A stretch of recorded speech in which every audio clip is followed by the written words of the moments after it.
forward to the talk. Thanks, man. Thanks, guys, for having me. BSides sexed up my talk a little bit. They gave me the title "Hacking the Internet of Things," and I really, I think they basically gave me the equivalent of clickbait for talk titles. So it's not quite that sexy, but we'll try to have some fun.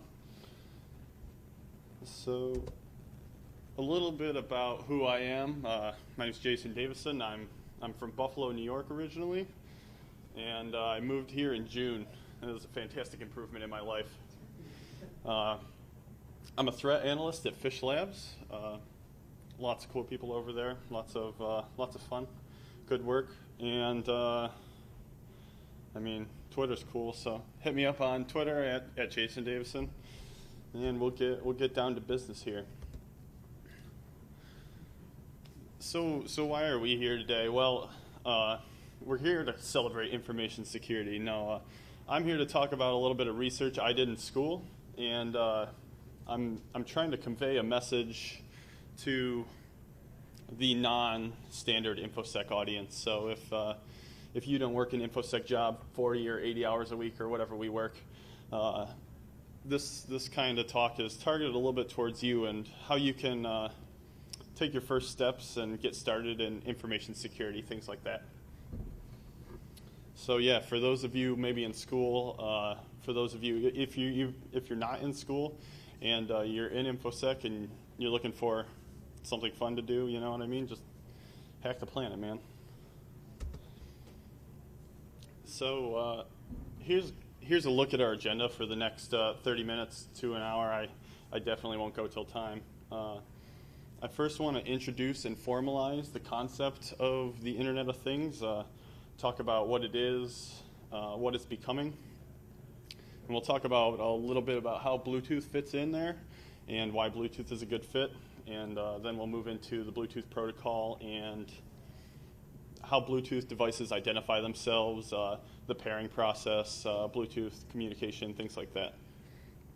And then I'll step into my research, which includes this lovely light bulb. And I hopefully will give you a working demo, and we can move forward with questions, and I'll wrap it up with a conclusion there at the end. Also, I want to get this out there. This is my first presentation, so this is as much a learning experience for me as I hope it is for all of you. So if you have constructive criticism or any criticism really, feel free to share that with me so I can become better at this. So formalizing the Internet of Things, such a flashy word used by the news and other various industries to, for clickbait, things like that. So what is the Internet of Things? Well, the IoT can be thought of, I think of the IoT as a world where every physical device is connected to the Internet. You can imagine trash cans, refrigerators, toasters, dishwashers, laundry machines, things of that nature, all connected to the Internet. And you could imagine your fridge telling you you're out of milk or you need eggs. Your washing machine has the capability to tell you that your laundry is done.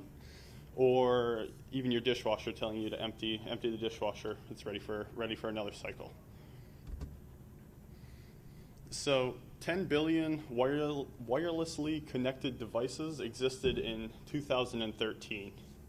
And moving forward, the ABI research group predicted that there would be 30 billion devices connected by 2020. So it's not that the IoT is really something that isn't already here. We're already experiencing it. And I think as the InfoSec community and as members of information security, researchers or just InfoSec professionals, I think it's our duty to basically try to do our best to bake security into the Internet of Things now, as opposed to where it's been done in the past, where security is just kind of spread out as a frosting.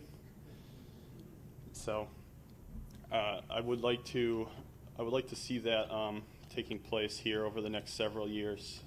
So now we want to know, where does Bluetooth really fit into all this? Well, Bluetooth is a nice short-range protocol, and it has a niche kind of in IoT, as opposed to it finds more of its niche in IoT. I think as IoT grows, Bluetooth will also grow. Ooh. So a little bit of background on Bluetooth. The Bluetooth protocol has been around since 1994, and it offers us convenient use for everyday technology, things like your headsets, your hardware on your computer, like various wireless keyboards and mice, this light bulb. So Bluetooth is all around us already, so that's nice. And as IoT grows, I suspect that they will grow together, as I was previously saying. The number of Bluetooth devices currently being shipped, I believe Bluetooth estimates that it'll be 3 billion devices being shipped currently every year, and they suspect by 2019 that there will be 5 billion Bluetooth-capable devices being shipped every year. And this is a pretty trivial point at the bottom, but the more popular something becomes, whether it be a protocol or as the IoT grows, it becomes a higher value target to attackers. So I think, like I said, I'd like to see security being baked in now as opposed to spread on top later, before it's too late. And the people over at Bluetooth do a good job. They take security really seriously, and when they implement a new version kind of the protocol, or they move on, they make sure that they're working it in as well. So Bluetooth networks. Well, how are they structured? So a Bluetooth network basically is you can think of it as a piconet or a personal area network. Traditionally, a piconet consists of one master device, where the master device is the smartest device in the piconet. It can be thought of as the defining device. And here we see there's a master, and it connects to one slave device. This can be represented here by my ability to connect to the light bulb, maybe.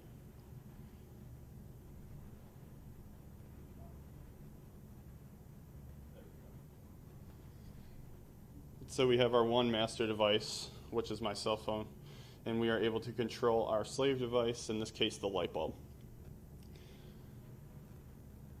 But you can also imagine where we could have multiple devices in a piconet, one to many. So if I had 7 of these, typically one master can connect to up to 7 slave devices.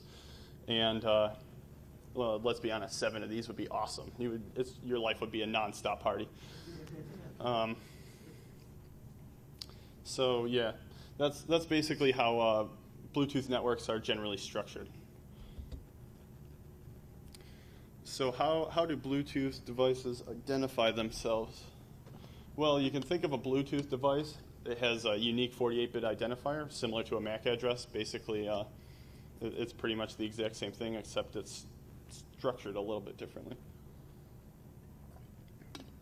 Each Bluetooth address consists of 3 parts, as can be seen in my awesome diagram there. The NAP, the first 2 bytes, is the upper or non-significant address part. My apologies. The next 1 byte is the upper address part, and the last 3 bytes are the lower address part. Now together, the non-significant address part and the upper address part, so the first 3 bytes, make up the manufacturer ID, and the last 3 bytes make up the device ID, which is assigned to the device, unique to the device, assigned by the manufacturer. And that's that's how Bluetooth devices identify themselves. Moving forward, we'll talk about the pairing process here. So before 2 devices can begin communicating with one another, they must first be paired. And before they can begin pairing, the master device has to be able to discover the slave. And this pairing process is probably not the pairing process that everybody's used to. You're probably used to just a user interaction.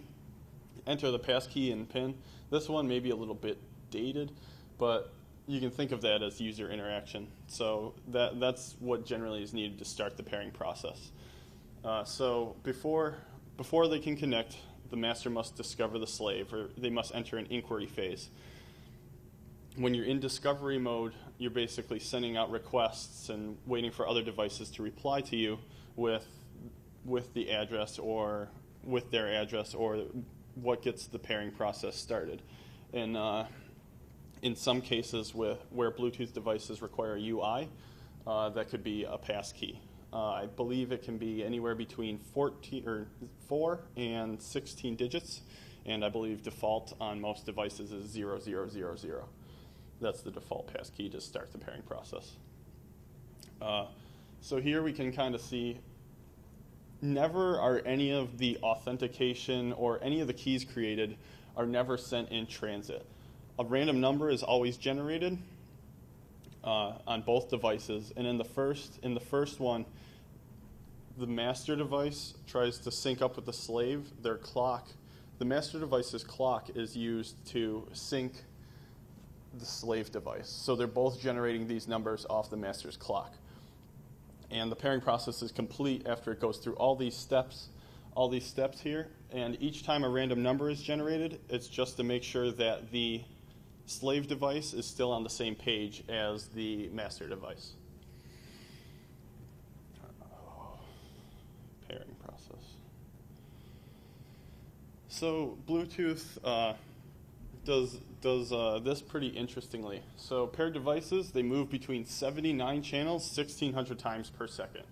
So what Bluetooth device, what the master device does is, once everybody in the PicoNet is synced up using the master device's clock, it'll develop an advanced frequency hopping map where devices can move across channels, and this is generally done to avoid noisy channels. So this is done.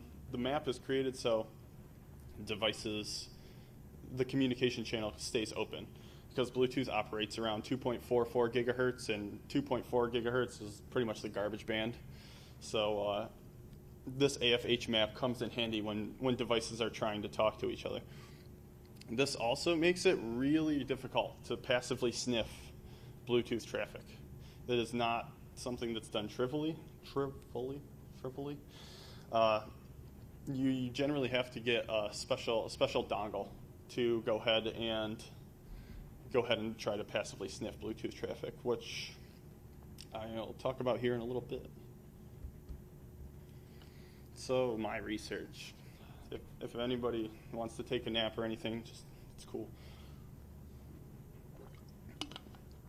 Well, I was approached by my professor at school, and there were 3 devices that we were given. Our research topic was hacking IoT, and I ended up with this Bluetooth light bulb. The other one was a drop cam, and one was a door lock that operated via Bluetooth, which probably would be really, really cool to get my hands on one of those. So when I started my research, I wanted to basically think about, all right, what potential attack vectors does this light have? And obviously, there was one main attack vector. They communicate via the application. The mobile application communicates to the light bulb via Bluetooth, basically. So there's the Bluetooth protocol I had to look at. I had to figure out, all right, how does this protocol work? Where does it implement security well? What potential attack vectors exist there? And the other thing that I wanted to look at was, how does the mobile application control the light bulb? So how is the mobile app using Bluetooth to get the light bulb to change colors or flash or whatever functionality you choose? And that I didn't want to attack the mobile application, because at what point does attacking the mobile application become attacking the phone? And then if you have to root the phone, have you really attacked the light bulb? You kind of circumvent just attacking the light bulb through that methodology. So I tried to stay away from that as much as I could. So this fantastic project, Ubertooth 1, Michael, I believe it's developed by Michael Osman, and this allows you to passively detect Bluetooth devices and follow them through the AFH map and follow them through channel hopping, things like that. I'm trying to keep this at a little bit of a higher level, but the discovery of the upper address part is what's really difficult with Bluetooth, because you can figure out the LAP. The LAP is transmitted at the beginning of every single packet in plain text. So that's pretty trivial to capture the LAP. The UAP, however, the upper address part, is much more difficult, and it is necessary to be able to figure out the UAP in order to follow a master device and slave devices throughout the AFH map. If anybody wants to talk about that after the fact, I'll be more than happy to give that a go. But I'm doing my best to keep a different message in my talk here. So ultimately, as awesome as Ubertooth 1 was, I had little success sniffing traffic between the mobile device and the light bulb. And this was because the manufacturer of the light bulb kind of tweaked the Bluetooth protocol, and I think they did this via the application. So it's not a standard implementation of how Bluetooth would normally be. I remember doing research in my apartment, and I had Netflix on in the background, and I got crazy amount of traffic when I was running a capture, but it was from my PlayStation controller. I was like, yeah, I did something. No. So I was kind of bummed out there. I was like, all right, well, how do I figure out what this traffic looks like exactly? And then Android came to the rescue. So this is basically the equivalent of cheating in my mind. Developer mode on Android, you just enable developer mode, and you have the ability to sniff Bluetooth traffic off the Bluetooth interface on the Android device. So it was as simple as enabling developer mode, clicking capture Bluetooth traffic, going back to the application, sending commands, kill the traffic capture, and then spit it back, or pull it off the phone, actually, in this case, using ADB, which is a fantastic tool for Android developers, the Android debug bridge. Just pulled that off the phone, and then I opened the traffic in Wireshark, and I was able to see exactly what was being sent to the light bulb and how the two devices were communicating. So the last piece of the puzzle, was using Blues. Blues is the Bluetooth stack for Linux, and there's kind of two pieces to the puzzle here. HCI tool can be thought of as kind of the Swiss Army knife of the Blues package. It's basically, HCI tool allows you to communicate via the host controller port interface to two different Bluetooth devices. And then there's GAT tool, which stands for Generic Attribute Tool, which basically allows you to utilize terminal. GAT tool is just to use the terminal to use your Bluetooth interface on your Linux machine. So without any more explanation, we'll take a look at, I guess we can look at the Wireshark traffic quick so you guys can understand how easy it actually was. And then we'll make the light flicker a little bit and talk about some ramifications, what could be done with that. All right, we gotta increase that.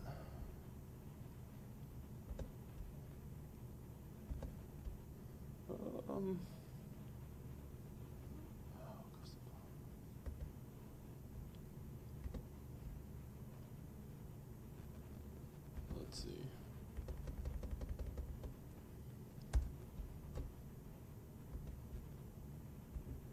All right, that's a little bit better. So, Wireshark, BT, what is it, BT? Cool. All right, and I apologize for this being difficult to see. I'll do my best to explain it. So we can see our local host being our machine, or in this case, actually, this is the Android device, and then our remote host being the light bulb.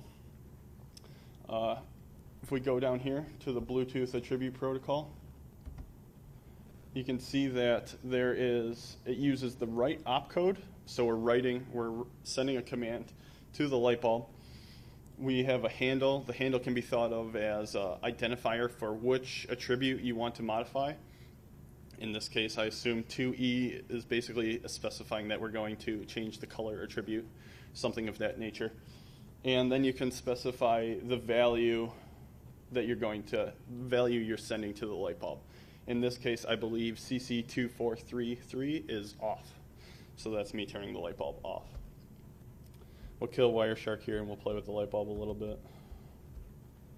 Uh-oh. All right, so we'll do sudo, actually, yeah, we'll go for it. Sudo HCI tool LE scan. LESC.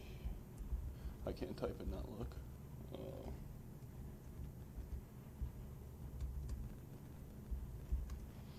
All right.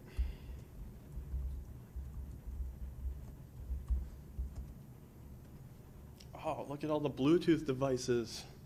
So clearly one of them's the light bulb. A couple of other people popping in here. This is just a basic survey of Bluetooth devices in the room.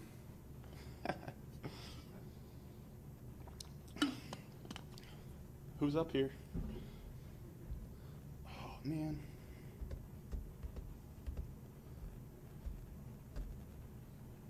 Look at all the devices. All right. So we clearly have our light bulb. Now we're going to utilize GAT tool here to help. Oh man, bummer. Can't type, huh? GATT.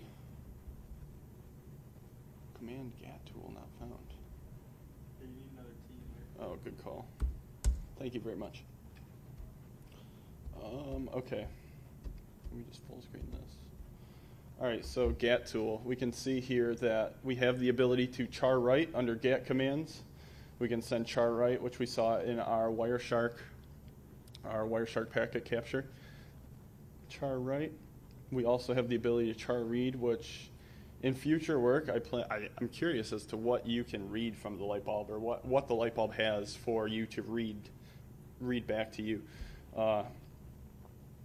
We have char write, and then we're going to go down here to our characteristics, our value descriptor, read and write, and we have our TAC A specifies our handle, and TAC N is the value we're sending across. So we can go GAT tool dash B for our Bluetooth address that we're utilizing here, and dash char write TAC A for our handle value, which was 0x002E, and then I believe CC2333 should turn it on. Oh, bummer. Missing a T. A value is required. Oh, forgot the TAC N. Cool. Let me get out my, do I have it? I do. My list of fun commands. So my last command that I put in, if you have like any thoughts about epilepsy or anything like that, just don't look at the light bulb. So yeah, you can, utilizing that, we're able to do fun things, you know what I mean? You can go through and we can change colors, 5, 6, 0D, 0, 0, FF, 0, F. Good call. Appreciated. Did that change it? Nope, didn't change it. 5, 6, 0, D. 2, oh. Actually, you know what? Instead of failing, I'm just going to stick to the simple commands and we'll make it strobe right now.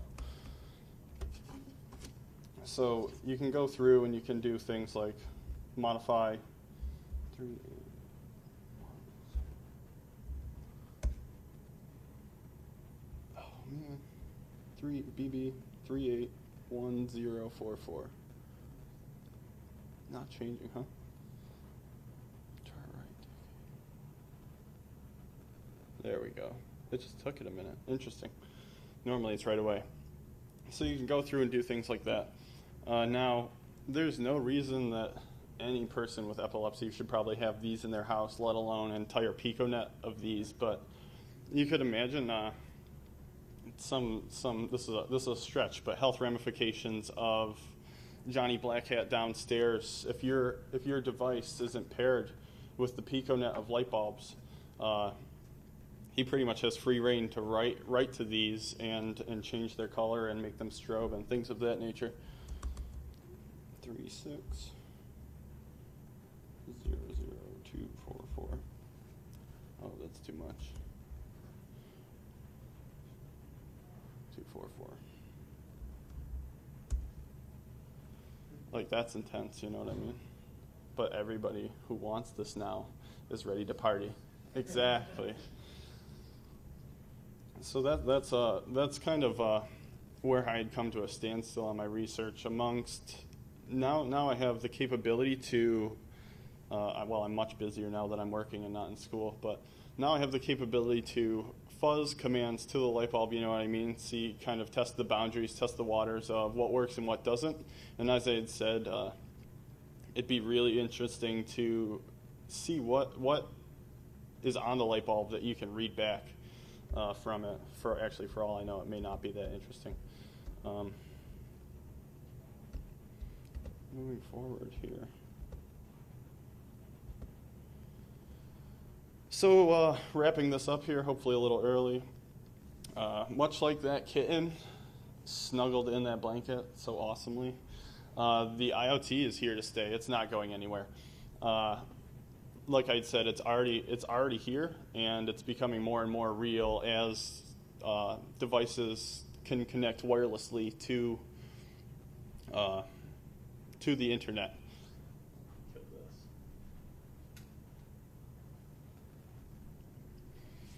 And as I said, our job as members of the information security community is to make sure that how is security being implemented, and is it being implemented the right way? So like I said, go out and do research, and if you find something interesting, report it to the people developing the product, and make sure that there's not a cool 0 day in your fridge or something like that. I don't know. So also, I believe Bluetooth does a good job of implementing security between advanced frequency hopping and encrypted traffic, and requiring user interaction before devices pair with one another. I think they're doing a good job over there on the Bluetooth protocol. And yeah, the Internet of Things is bringing new and exciting attack vectors to our everyday lives. So to my target audience, go hack something. All these things now exist thanks to Josh. There's Bluetooth paper. Thanks, Josh, for pointing that out.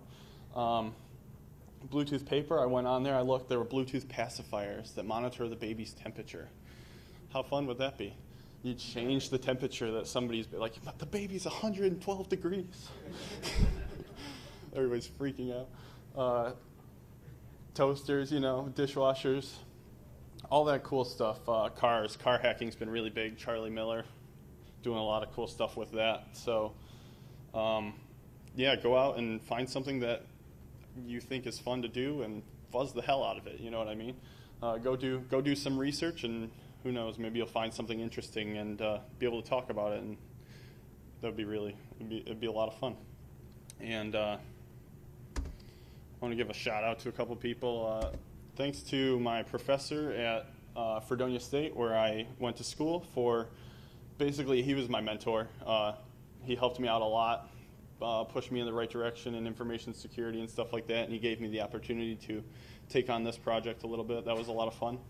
So thanks to him. I want to give a shout out to the Charleston BSides staff and everybody here for giving me my first opportunity to talk. That was really cool, and hopefully I didn't blow it up here. And thanks to everybody here for paying attention to me, or trying to, for the last 35 minutes. I really appreciate it, guys. Cool.